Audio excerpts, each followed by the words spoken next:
నమస్కారం. డాకు మహారాజ్ సినిమా సంక్రాంతికి విడుదలై సినిమా బ్లాక్ బస్టర్ సక్సెస్ అయినటువంటి సందర్భంగా the god of masses Nandamuri Natasimham Nandamuri Balakrishna garu hearty congratulations to you sir. And as usual మీరు మమ్మల్ని సిల్వర్ స్క్రీన్ మీద ఎంటర్టైన్ చేశారు 100కి 200%. Hearty congratulations sir. అండ్ అలాగే ధన్యవాదాలు. Thank you sir. అండ్ అలాగే బాబీ కొల్లి గారు యాజ్ అ డైరెక్టర్ మీరు కూడా every Sankranti has been proven that it's lucky for you also. So మీకు కూడా హార్టీ కంగ్రాచులేషన్స్ అండి. అండ్ ప్రజ్ఞా జైస్వాల్ గారు అఖండ సినిమా తర్వాత మీరు వరుసగా 2వ హిట్ కొట్టేశారు, బ్లాక్ బస్టర్ హిట్ అది కూడా. అండ్ హ్యాట్రిక్ హిట్ కొట్టడానికి అఖండ 2తో మీరు రెడీగా ఉన్నారు. మీకు కూడా శుభాకాంక్షలు తెలియజెప్తూ ఉన్నాము. అండ్ శ్రద్ధ గారు మీ పేరుకి తగ్గట్టుగానే చాలా శ్రద్ధగా పర్ఫార్మెన్స్ చేసి మీరు అందరి మన్ననలు పొందారండి. Very very hearty congratulations to you. అయితే ఈ ఇద్దరు హీరోయిన్స్ కన్నా ఎక్కువ మార్కులు కొట్టేసినటువంటి పాప మాత్రం ఇక్కడ ఉందండి. యా వేద వేద నీ వాక్కు వేదవాకేనమ్మా.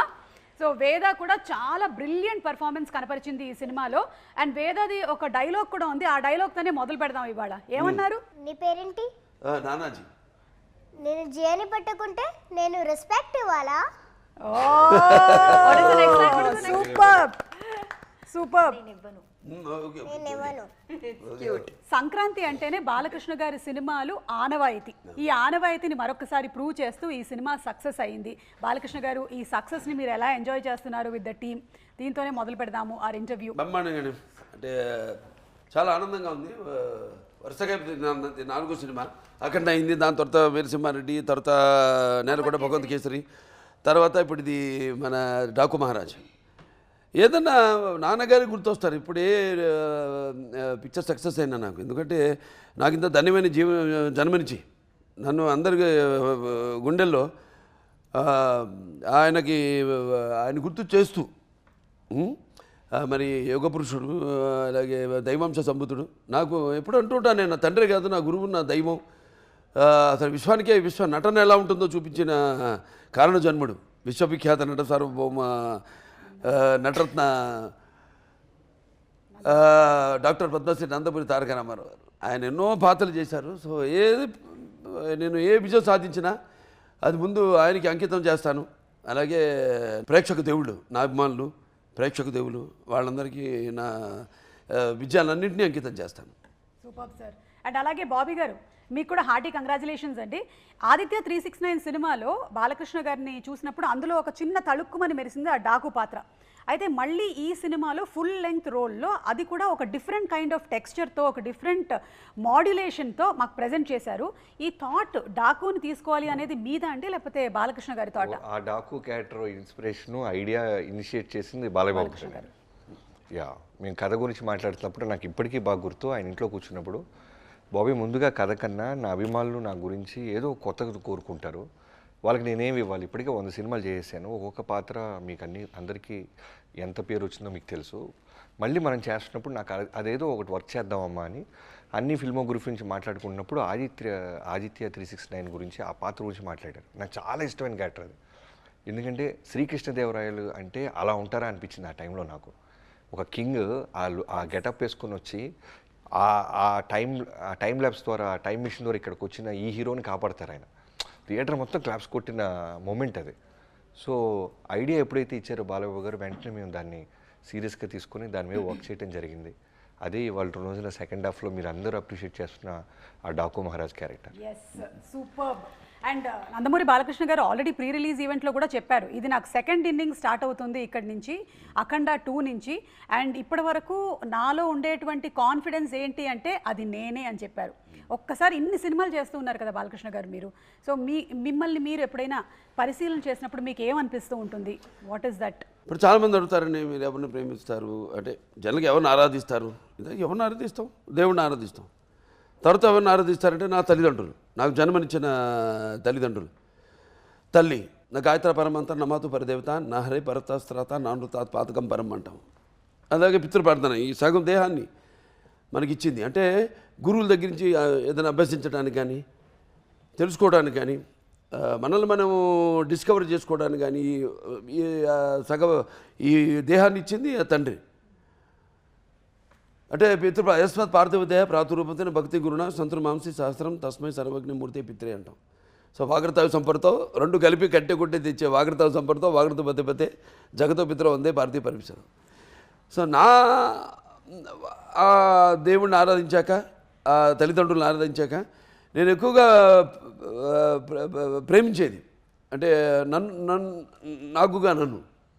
ఎందుకంటే ప్రతిదీ వేసే ప్రతి అడుగు కూడా అంటే నాకు ఎలా ఉంటుందంటే నా మాట సూటిగా ఉంటుంది, నా బాట ముక్కు సూటిగా ఉంటుంది, అలాగే నా వీక్షణం తీక్షణంగా దర్శనమిస్తుంది, అలాగే నా తీరు కనుక గాంభీర్యంగా వెలుగుతూ ఉంటుంది, అలాగే నా ఆత్మాభిమానమే మన చిరునామా అయినప్పుడు మరి ఆత్మవిశ్వాసమే నా నిలువెత్తు రూపం అంట నేను. అంటే నా రికార్డులన్నీ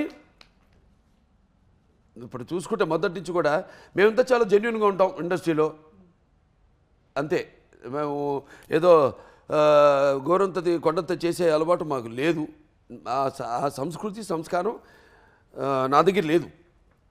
సో నా రికార్డులన్నీ అన్స్టాపబుల్, అలాగే నా కలెక్షన్స్ అన్నీ అన్స్టాపబుల్, అలాగే నా అవార్డులన్నీ అన్స్టాపబుల్, నా రివార్డ్స్ అన్నీ unstoppable.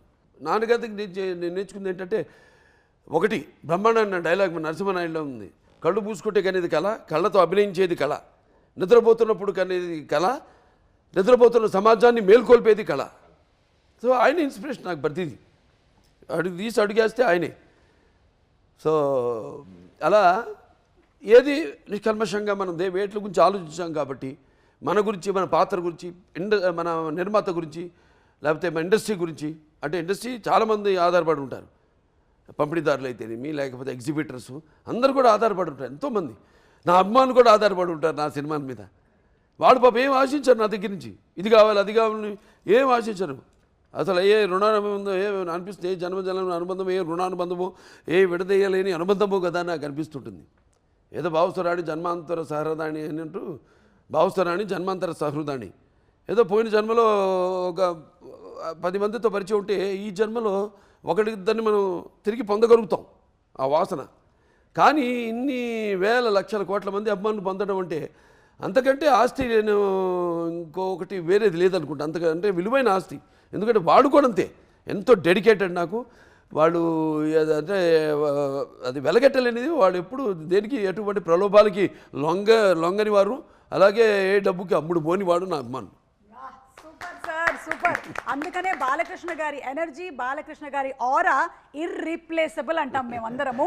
It is really irreplaceable అండి. అంటే ఎన్ని సినిమాల నుంచి మనం చూస్తూ ఉన్నాము అదే ఎనర్జీని మెయింటైన్ చేస్తూ ఫ్యాన్స్ని కూడా ఇంకా కొత్తగా ఎలా ఎంటర్టైన్ చేయాలి అని ఇప్పటికీ ఆలోచిస్తూ, బాబీ గారు మీరు ఇందాక చెప్పిన విధంగా ఎలా ఒక కొత్త ఒకటండి ఫ్యాన్స్ ఏంటంటే సినిమా వాళ్ళు ఎప్పుడు నాతో ఉన్నారు. ఎప్పుడు ఏదైనా నేను దుఃఖాలు కష్టాల్లో ఉన్నప్పుడు నా కష్టాన్ని వాళ్ళ కష్టంగా నాతో పాటు పంచుకుంటారు. సరే ఆనందానికి ఇక వాళ్ళకి అదుపు లేదు. కానీ ఏంటంటే మెయిన్గా జనం మన తెలుగు వాళ్ళని నిజంగా చేతులెత్తి వాళ్ళకి నా ధన్యవాదాలు తెలియజేసుకోవాలి. ఎందుకంటే ఎప్పుడు ఏది కొత్తదనం ఇచ్చినా వాళ్ళు దాన్ని ఆస్వాదిస్తారు. ఏ కొత్తదనం ఇచ్చినా మనం ఇవ్వాలి. మందే ఏదైనా ఉంటే తప్పు మనలోనే ఉంది, కానీ లోపం వాళ్ళలో ఎప్పుడు లేదు. అది నాన్నగారి నుంచి కూడా చూసుకుంటే మీరు ఆయన ఎప్పుడూ ఒక 20 సంవత్సరాలు ముందు ఆలోచించి సినిమాలు చేస్తుండేవారు. ఆయన ఎప్పుడైతే ఇండస్ట్రీ ఒకే పందాన్ని వెళ్తాందో టక జనం మారుతున్న జనానికి ఆయన first is the only hero in the country who commercialise the industry. Commercialise చేశారు టోటల్గా ఇండస్ట్రీని. కమర్షియలైజ్ చేసి ఆయన వాచకం, ఆయన ఆంగికం, ఆయన ఆహార్యం అంతా మార్చేసి జనాన్ని మెస్మరైజ్ చేసేసి జనం ఏం కావాలనుకుంటున్నారు కంటే కూడా ఇది ఇక ఫ్యూచర్ అని ఒక మార్గం చూపించారు ఆయన. ఇండస్ట్రీకి ఒక మార్గం చూపించారు ఎన్టీఆర్. సో జనం అందుకే ఎప్పుడు అంటుంటారు జనం అంటే ఇక్కడి నుంచి రావాలి. అది నాకున్న జ్ఞాన సంపదలో బ్రాహ్మణుడిని, ఐశ్వర్యాన్ని, వైశ్యుడిని, మంచికి మాలని వంచిస్తే ఎదురు తిరిగే మాదిగని, కష్టాన్ని నమ్ముకున్న కమ్మరిని, కొమ్మరిని, కంసాన్ని, రజ్జుకుని, నాయ బ్రాహ్మణుని, కల్లుగిత కార్మికుడిని, కల్మషంలోని యాదవుడిని, ఆపదలో ఆదుకునే వెలమని, వ్యక్తిత్వంలో రాజుని, అమ్మను మరిపించే కమ్మని, పౌరుషంలో రెడ్డిని, భుజబలంలో కాపుని అని. సింపుల్. నాకు ఫ్యాన్స్ అందరూ నా ఫ్యాన్సే. పార్టీలకి కులాలకి అతీతంగా నాకు అవన్నీ నేను ఎప్పుడు అంటుంటాను, ఏ సినిమాకైనా భాషా భేదం కానీ, ఆడమగ తేడా కానీ, పండిత పామరాది పట్టువిడుపులు కానీ, లేకపోతే ధనిక దారిద్రాది తారతమ్యములు కానీ, లేకపోతే అభిమాన దురభిమానులని అడ్డకట్టలు నాకు ఉండవు. అది నేను సంపాదించిన ఆస్తి. సూపర్. నిజంగానే మన సంస్కృతి సంప్రదాయాలని తెర మీద ప్రతిబింబించినటువంటి ఆ మహనీయులు విశ్వవిఖ్యాత నటసార్వభౌములు శ్రీ నందమూరి తారక రామారావు గారిని ఈ సందర్భంగా గుర్తు చేసుకోవడం అనేది మనందరి కనీస బాధ్యతగా భావిస్తూ ఉన్నాము. ఈ రోజున చాలామంది అంటే నందమూరి తారక రామారావు గారి సినిమాలు ఏవైతే ఉన్నాయో ఆ సినిమాల్లో ఉండేటువంటి ప్రతి ఒక్క డైలాగ్ని ఎంతోమంది చాలామంది దాన్ని మళ్ళీ మళ్ళీ బైహార్ట్ చేసి చెప్పగలుగుతున్నారు అంటే అది కేవలం ఆయన మనకిచ్చినటువంటి గొప్ప సంపద. అంతే. సినిమా మాధ్యమం ద్వారా ఆయన భక్తిని బతికిచ్చారు, భాషను బతికిచ్చారు, ఆ గెటప్స్ని బతికిచ్చారు.